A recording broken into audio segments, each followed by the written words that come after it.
Koji can swim in the sky, he can fly beneath the sea. In his robot man, Mazinger Z. Remember when giant robots fought mechanical monsters every Saturday morning? Tranzor Z was something special. The US version only aired a fraction of the original Japanese series. What got left behind was absolutely wild. Today, you're discovering 10 moments that were way too intense for American Saturday mornings. Stuff that would have blown your mind back then.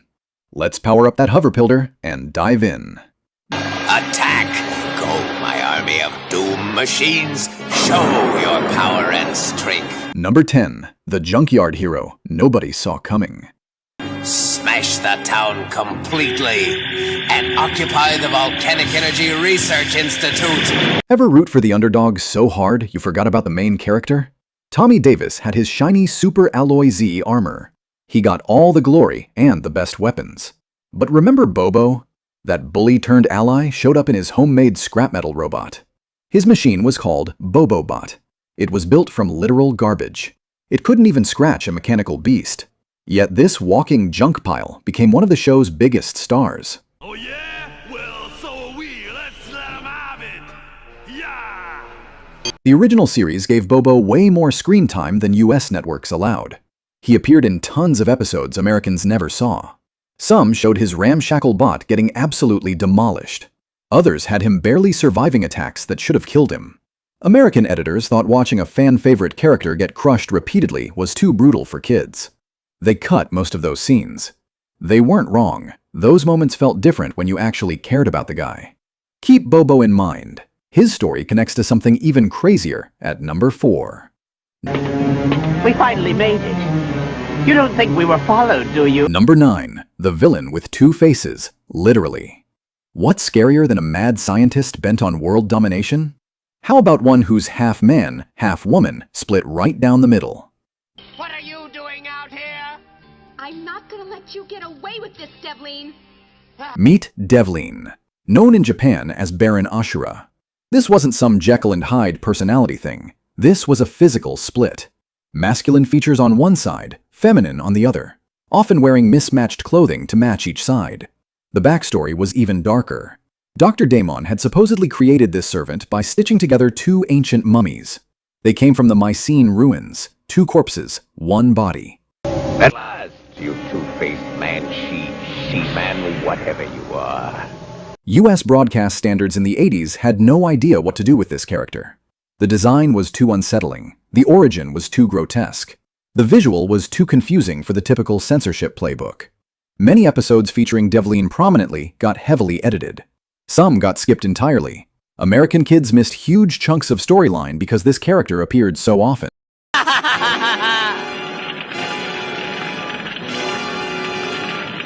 Number 8. The activation sequence every kid tried at home. You didn't just climb into Tranzor Z like it was your dad's car. Tommy piloted a small hovercraft that flew directly into the robot's head to activate it. That docking sequence was the coolest thing on television. Mechanical locks engaged. Power surged through the circuits. The whole robot came alive.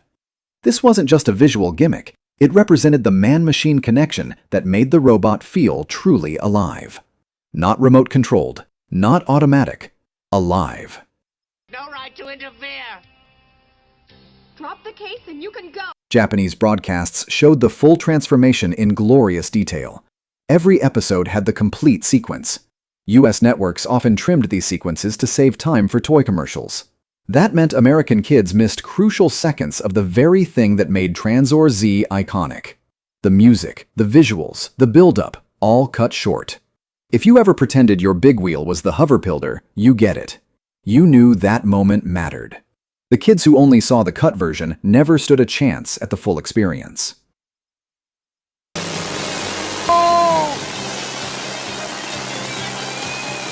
Number 7. The magazine betrayal that almost killed the show. The original manga had drama behind the scenes that rivaled anything Dr. Daemon cooked up. Creator Go Nagai was serializing Mazinger Z in Weekly Shonen Jump. That was one of Japan's biggest manga magazines. Then he made a deal to move the series to a rival publication. He wanted to reach younger readers. The Jump publishers felt completely betrayed. They immediately canceled his series. Just like that, it was over.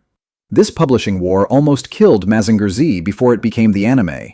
Before it became Tranzor Z. Nothing can stand in your way now. The fact that the show survived makes its legacy even more remarkable.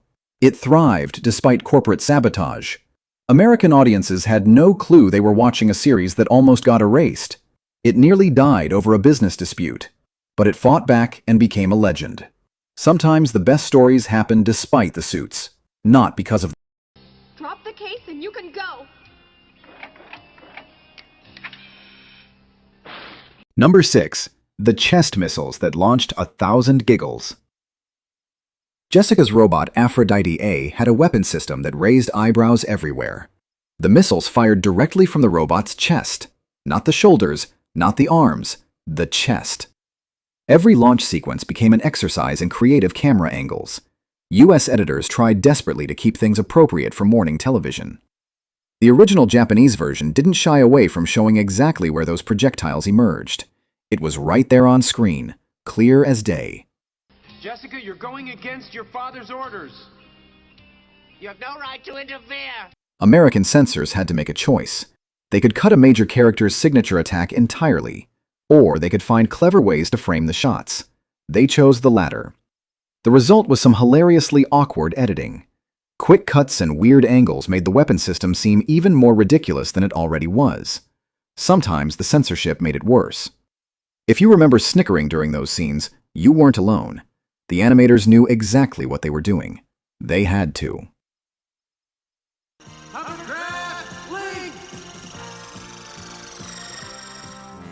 Number 5. The super alloy nobody could pronounce. Tranzor Z wasn't indestructible because of cartoon logic. The lore went way deeper. The robot was forged from super alloy Z. It was made from a fictional element called Japanium. This element could only be mined from Mount Fuji's sediment. That's Japan's most sacred mountain. This wasn't just technobabble. It gave the machine a mythical quality, like Excalibur or Thor's hammer, something truly legendary. Hey, where are you? Yo! Come on out. The US version simplified most of this backstory. They cut the cultural significance. That robbed the robot of its legendary status. Japanese kids understood they were watching a national treasure. It was made from their most sacred mountain. American kids just knew it was really, really strong. That cultural context made every battle feel more significant in the original version. Every hit mattered more.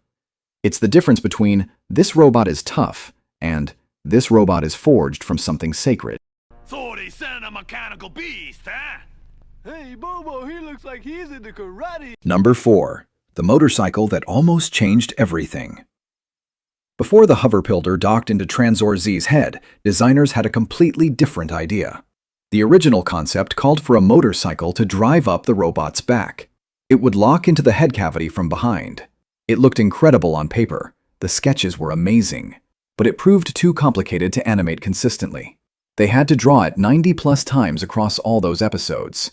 The team pivoted to the hovercraft design. That became the icon we remember. Can Tranzor Z be ready to stop the Doom machines? But that motorcycle concept didn't disappear. They recycled it for Diana A. That was the successor to Jessica's robot. US audiences saw even less of Diana A than Aphrodite A. Most American kids never witnessed that alternate activation system.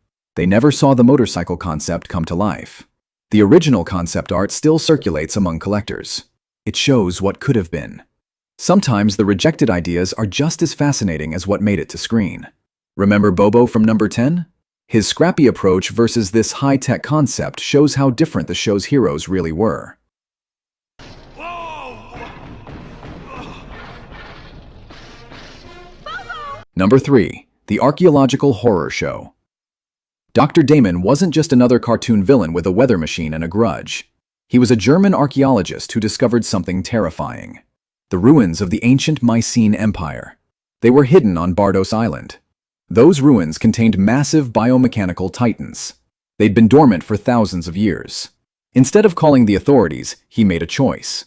Instead of sealing the site, he decided to wake them up. He used them as mechanical beasts for world conquest. Wait, I ain't finished with you yet. Yeah. Ow. The original series devoted entire episodes to exploring the Mycene civilization. Their technology was beyond anything modern. Their culture was built on war machines. US networks condensed these backstory episodes. Some got eliminated entirely. That turned Dr. Damon into a generic, bad guy wants to rule the world villain. It stripped away the existential horror. Ancient weapons being unleashed on modern civilization, that's terrifying. Remember when Bobo's junk robot faced down creatures designed to conquer prehistory? That contrast wasn't accidental. It showed how outmatched everyone really was. It was absolutely terrifying when you thought about it. Bobo, watch out! Number 2. The brutal defeat that shocked everyone. Saturday morning cartoons taught us the hero always wins in the end. Tranzor Z's finale had other plans entirely. The original Japanese series didn't end with Tommy triumphant. Dr. Damon wasn't defeated. Mazinger Z got absolutely demolished by a new wave of enemies.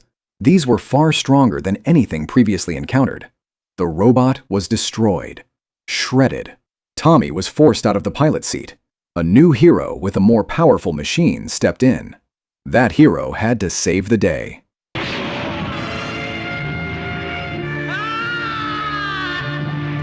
American networks never aired this ending.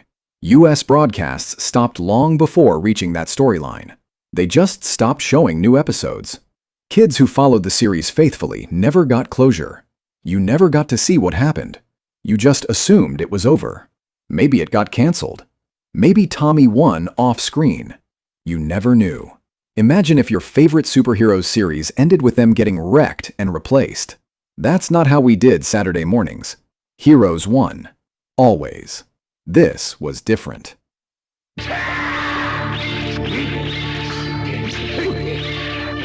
Number 1. The sequel setup that changed Mecha forever. That brutal ending wasn't a mistake. It wasn't a cop-out or bad writing. It was a calculated passing of the torch. The destruction of Mazinger Z launched the sequel series Great Mazinger. The story revealed something shocking. Tommy's supposedly dead father had secretly built a superior robot. He anticipated the escalating threats. He planned ahead. This concept was revolutionary. Heroes could fail. Heroes needed successors. Power escalation required new generations of machines and pilots. This influenced decades of robot anime that followed. Every modern mecha show traces back to this moment. It established the idea of legacy. It showed the importance of preparedness. US audiences missed this entire evolution. They never saw the setup. They never saw the payoff. They never saw the thematic statement about generations and responsibility. The original run contained 92 episodes spanning this epic narrative arc. Americans got a fraction of that story. Maybe 65 episodes at most. Everything that made Tranzor Z legendary happened in episodes you never saw. The complete story existed. It was out there, but it wasn't here. Until now. Develine is a she-man, not just half man, half woman. Bonus fact: the marathon you never knew existed. While American kids caught maybe 65 episodes maximum, Japan aired 92 episodes. That's an entire extra season. More mechanical beasts, more character development, more escalating threats. Many monsters and storylines remained completely unknown to Western audiences. This went on for decades. Before the internet era, tracking down information about these lost episodes felt impossible. It was like chasing urban legends.